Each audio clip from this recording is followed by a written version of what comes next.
आप सबों को जय यीशु। आत्मदर्शन टीवी की ओर से इस बाइबल स्टडी प्रोग्राम में मैं आप सबों का हार्दिक अभिनंदन करता हूं। एपिसोड 64 तिमुती के नाम संत पौलुस का पहला पत्र।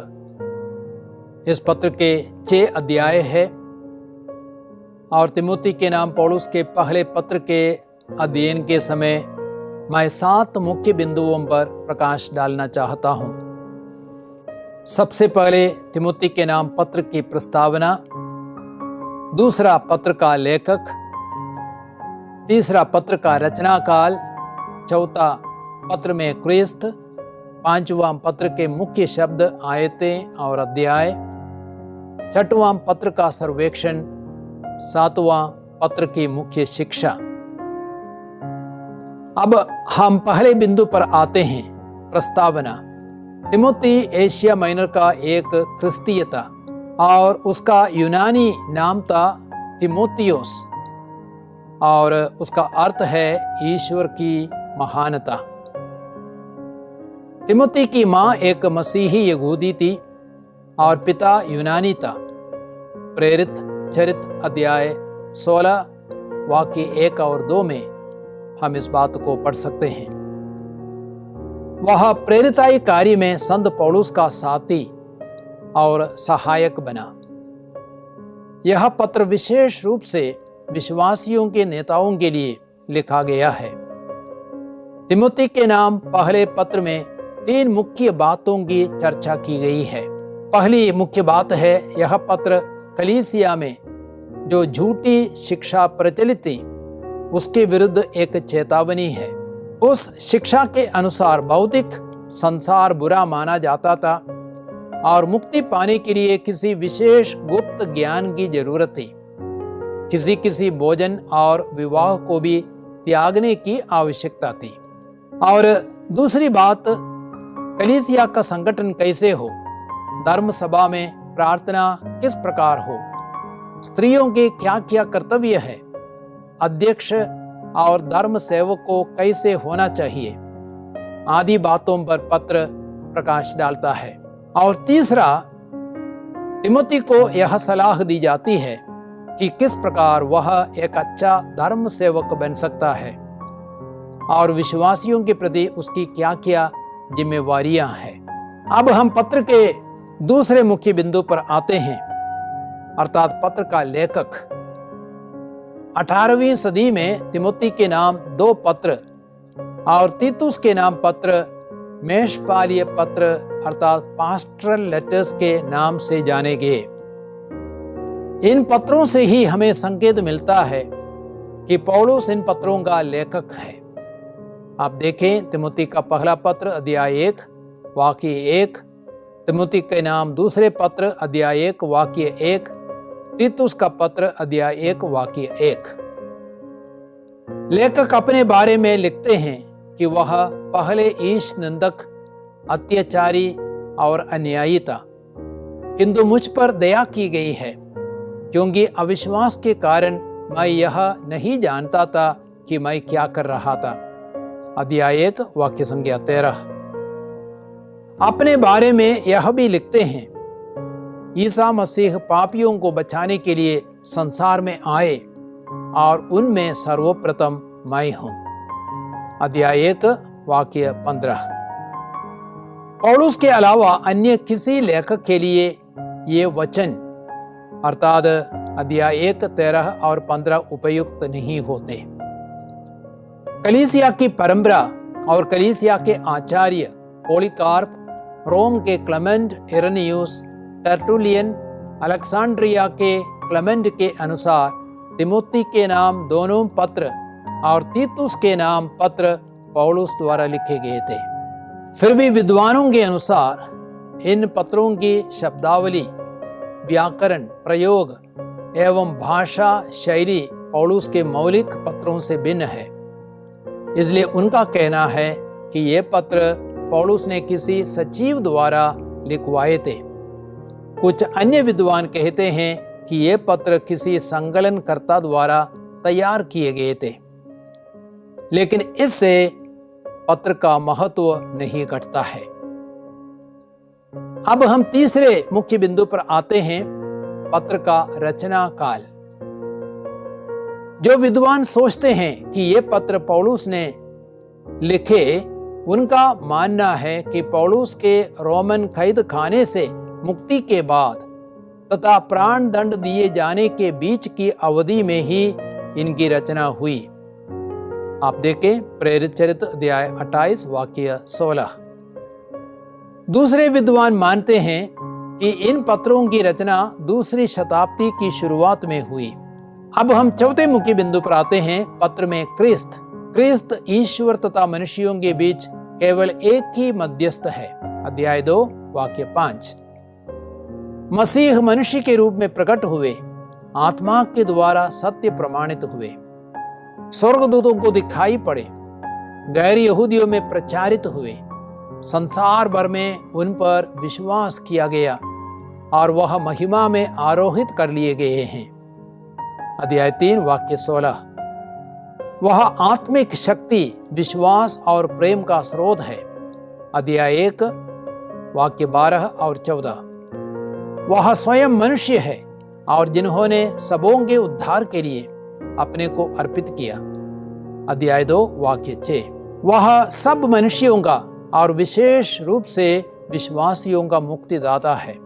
अध्याय 4 वाक्य 10। अब हम पांचवें मुख्य बिंदु पर आते हैं, पत्र के मुख्य शब्द, आयतें और अध्याय। मुख्य शब्द है कलीसिया के अगुवों के लिए निर्देश। इस पत्र का मुख्य विषय है ईश्वर का विश्वस्त सेवक तिमोथी द्वारा एशिया माइनर की कलीसियाओं का संगठन और उनका निरीक्षण।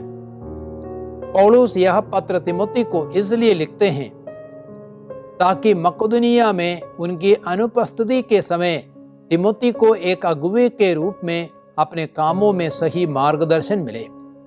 अध्याय 3 वाक्य 14 और 15। पौलुस अपने सहायक तिमोथी को प्रोत्साहित करते हैं और सलाह देते हैं कि वह दूसरों के लिए अच्छा आदर्श प्रस्तुत करे, अपने ईश्वरीय वरदानों का सही उपयोग करे, विश्वास के लिए निरंतर संघर्ष करते रहे। अध्याय 6 वाक्य 12, अध्याय 1 वाक्य 18, अध्याय 4 12 से 16 तक, अध्याय 6 वाक्य 20। तिमोथी का व्यक्तिगत और सार्वजनिक जीवन अनिंद्य हो। वह झूठी शिक्षा का खंडन करे, कलीसिया का अच्छा संगठन करे, अनुशासन को बनाए रखे, धर्म ग्रंथ की घोषणा करे, गरीबी अमीरी और अलग अलग दलों की समस्याओं का सामना करे। उसे गलत शिक्षाओं का खंडन करना है। अध्याय 1 वाक्य 7 से 11, अध्याय 6 वाक्य 3 और 5। और सत्य को सिखाना है। अध्याय 4 13 से 16, अध्याय 6 वाक्य 2 17 18। पत्र का मुख्य पद है अध्याय 3 15 से 16 और अध्याय 6 11 से 12। अध्याय 3 15 16 में लिखा गया है, किंतु यह पत्र इसलिए लिख रहा हूं कि मेरे आने में देर हो जाए तो तुम यह जान जाओ कि ईश्वर के घर में लोगों का आचरण कैसे होना चाहिए। ईश्वर का घर जीवंत ईश्वर की कलीसिया है जो सत्य का स्तंभ और मूल आधार है। धर्म का यह रहस्य निसंदेह महान है। मसीह मनुष्यों के रूप में प्रकट हुए, आत्मा के द्वारा सत्य प्रमाणित हुए, स्वर्गदूतों को दिखाई पड़े, गैर यहूदियों में प्रचारित हुए, संसार भर में उन पर विश्वास किया गया और वह महिमा में आरोहित कर लिए गए। और दूसरा मुख्य पद है अध्याय 6 वाक्य संख्या 11 और 12। ईश्वर का सेवक होने के नाते तुम इन सब बातों से अलग रहकर धार्मिकता, भक्ति, विश्वास, प्रेम, धैर्य तथा विनम्रता की साधना करो। विश्वास के लिए निरंतर संघर्ष करते रहो और उस आनंद जीवन पर अधिकार प्राप्त करो जिसके लिए तुम बुलाए गए हो और जिसके विषय में तुमने बहुत से लोगों के सामने अपने विश्वास का उत्तम साक्ष्य दिया। मुख्य अध्याय है अध्याय 3। इस अध्याय में यह बताया गया है कि ईश्वर की कलीसिया के अगुवों अर्थात अध्यक्ष और धर्म सेवकों की क्या योग्यता होनी चाहिए। पौलुस यह दर्शाता है कि सच्ची अगुवाई ईश्वर के साथ मित्रता पर निर्भर है और ना कि अपनी योग्यता और सांसारिक उपलब्धियों पर। अब हम छठे मुख्य बिंदु पर आते हैं, पत्र का सर्वेक्षण। पौलुस इस पत्र में तिमोथी को कई कार्यभार और उत्तरदायित्व सौंपते हैं। पहला, पौलुस इस पत्र में तिमोथी को धर्म सिद्धांत या सही शिक्षा का निर्देश देते हैं। अध्याय 1 में इस बात को हम देखते हैं। पौलुस तिमोथी को मूसा संहिता से संबंधित गलत शिक्षा के बारे में चेतावनी देते हैं। अध्याय 1 वाक्य 3 से 11। वह क्रिस्त के द्वारा अपने संपूर्ण मन परिवर्तन और प्रेरित बनने के बुलावे का साक्ष्य देते हैं। अध्याय 1 12 से 17। तिमोथी को भी ईश्वरीय बुलावा मिला है और पौलुस उसे आदेश देते हैं कि वह अपने बुलावे को पूरा करे और सही शिक्षा देते रहे। अध्याय 1 18 से 20 तक। दूसरा है मुख्य आराधना के संबंध में पौलुस का निर्देश। अध्याय 2 और 3 में हम देखते हैं। सामूहिक आराधना और नेतृत्व के संबंध में पौलुस अपना विचार प्रकट करते हैं। पौलुस चाहते हैं कि लोग सामूहिक रूप से मध्यस्थ प्रार्थना करें ताकि सबके सब एकमात्र मुक्तिदाता ईसा मसीह को जाने और मुक्ति प्राप्त करें। अध्याय 2 वाक्य 1 से 8 तक। स्त्रियां वेशभूषा में मर्यादा और शालीनता का ध्यान रखें और सत्कार्यों से अपना बनाव श्रृंगार करें, जैसा कि उन स्त्रियों को शोभा देता है जो ईश्वर भक्त होने का दावा करती है। वे विश्वास, भ्रातृ प्रेम और पवित्रता में दृढ़ बनी रहे। अध्याय 2 वाक्य संख्या 9 से 15। अध्यक्ष को चाहिए कि वह अनिंद्य, एक पत्नी व्रत, संयमी, समझदार, भद्र, अतिथि प्रेमी और कुशल शिक्षक हो। वह मद्य सेवी या क्रोधी नहीं बल्कि सहनशील हो। वह झगड़ालू या लोभी ना हो। वह अपने घर का अच्छा प्रबंध करे और गंभीरता पूर्वक अपने बच्चों को अनुशासन में रखे। वह नवदीक्षित नहीं हो। वह गैर ईसाइयों में नेक नाम हो। अध्याय 3 वाक्य संख्या 1 से 7 तक। धर्म सेवक गंभीर तथा निष्कपट हो। वे मद्य सेवी और लोभी ना हो। वे विश्वास के प्रति ईमानदार रहे। वे अनिंद्य प्रमाणित हो जाने के बाद ही वे धर्म सेवकों का कार्य करें। वे एक पत्नी व्रत हो और अपने बच्चों और घर का अच्छा प्रबंध करने वाले हो।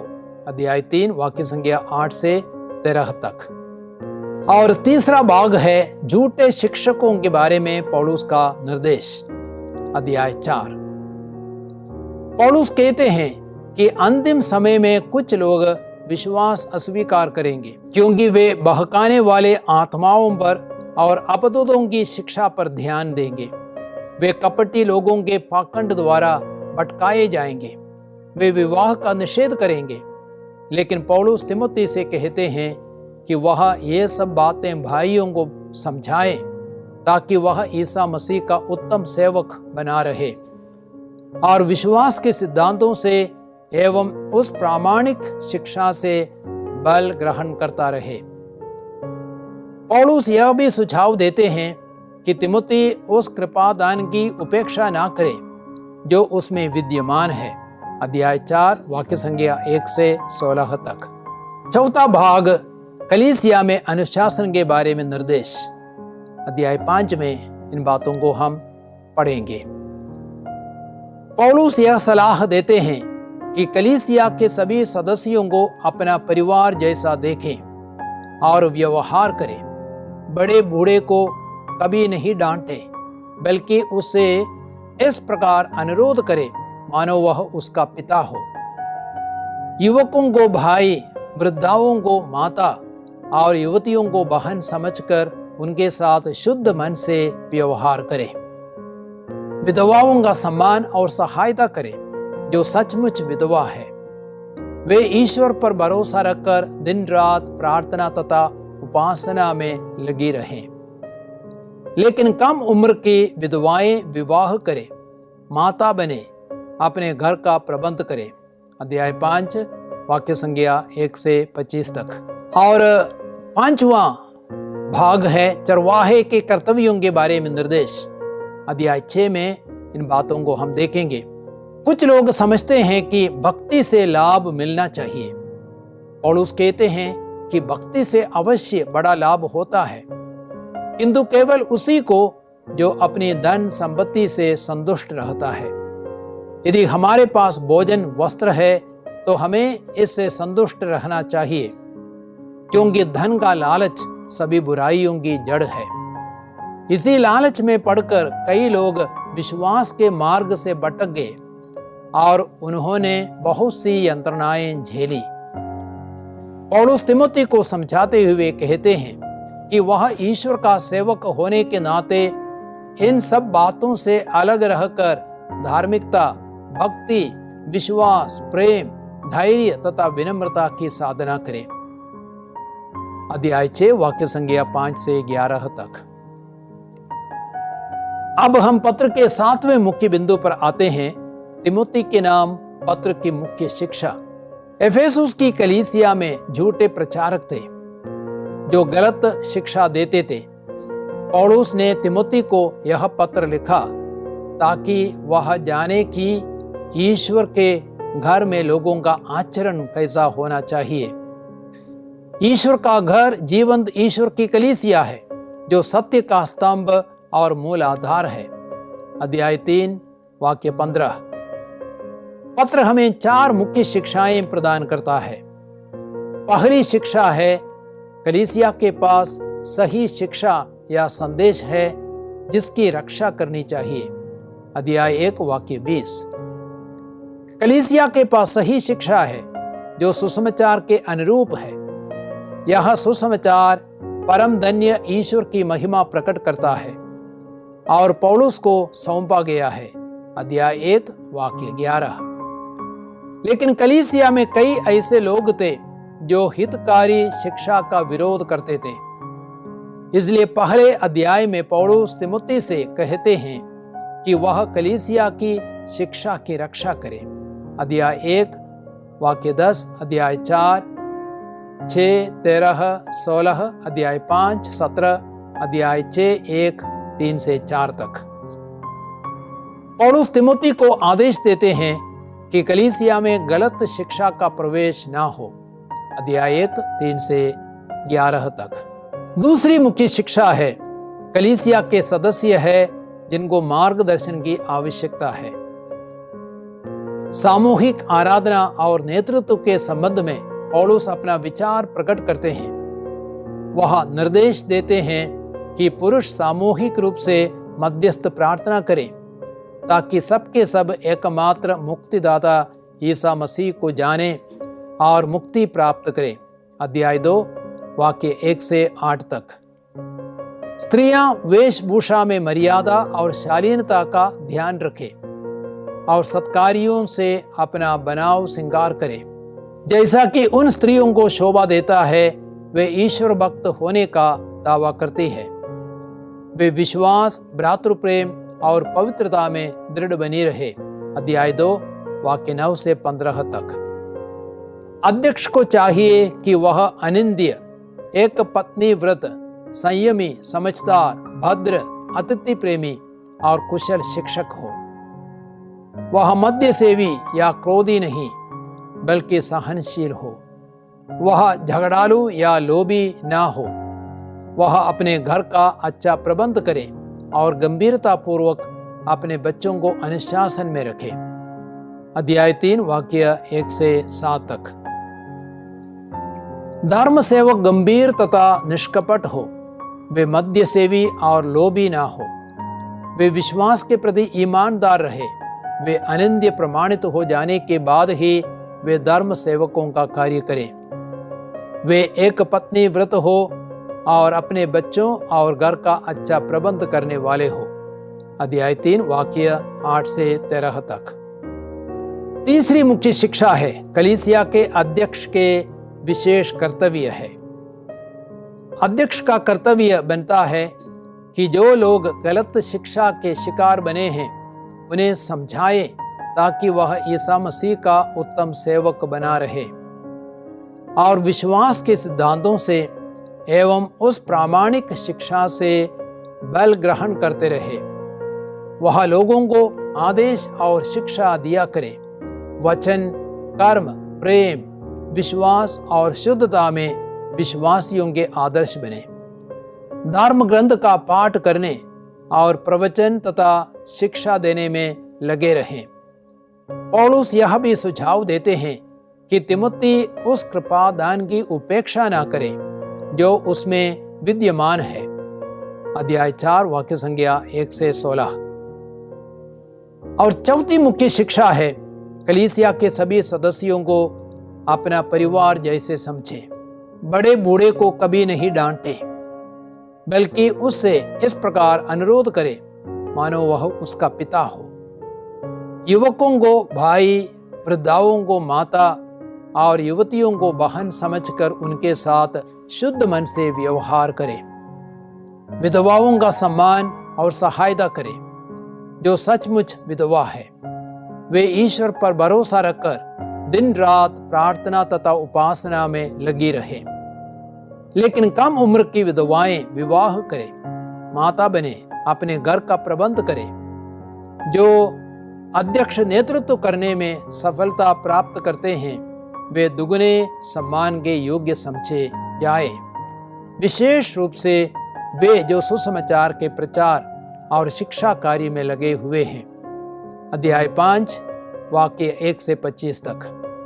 जो दास है वे अपने स्वामियों को सब प्रकार के आदर के योग्य समझे।